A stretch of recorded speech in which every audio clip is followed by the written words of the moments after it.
Senator Gold, as someone who's inquired about set-aside programs before, not just in these chambers, but also at the Standing Senate Committee on National Finance, I'm deeply concerned about the recent incident where an Indigenous tribal council allegedly asked Indigenous Services Canada what was required to prove its indigeneity during a verification process for funding. The answer was that anything would be accepted. You could provide a bunny picture if you wanted.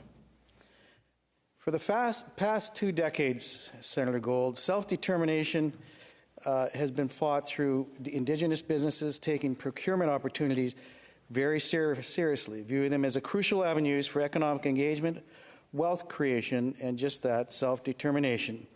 And this incident suggests a lack of seriousness on the government's part, damaging hard-won trust. In contrast, provinces like Saskatchewan are known for their strict approach to preventing rent-to-feather and false indigeneity practices, as have Saskatchewan Indigenous nations. Can you provide the number of contracts over $1 million for PPE since mid-COVID? Senator, yes,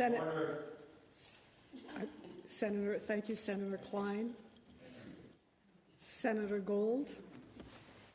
Thank you for your question, Senator, and for your continued advocacy on this important issue. As I stated before, but let me repeat, the response that was provided to the Algonquin-Ashkanabic Nation Tribal Council was, in a word, unacceptable. It did not meet the standards of Indigenous Services Canada. And this is precisely why the government simply needs to get out of the business of determining who is Indigenous and who is not. Thank you for your reference as well to what is done in your home province of Saskatchewan. The Indigenous Business Directory should be managed and should be controlled by Indigenous peoples for Indigenous peoples.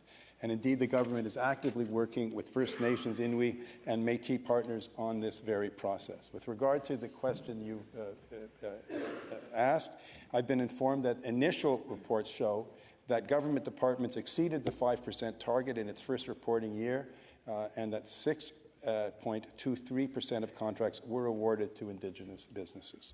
Senator Klyne. Can you provide the number of contracts over $1 million for PPE since mid-COVID by province and territory, and for each of those, how many had an Indigenous participation? Senator Gold. Well, again, thank you for your supplementary question. I don't have that specific information, but I'll certainly reach out to the minister and pose that too.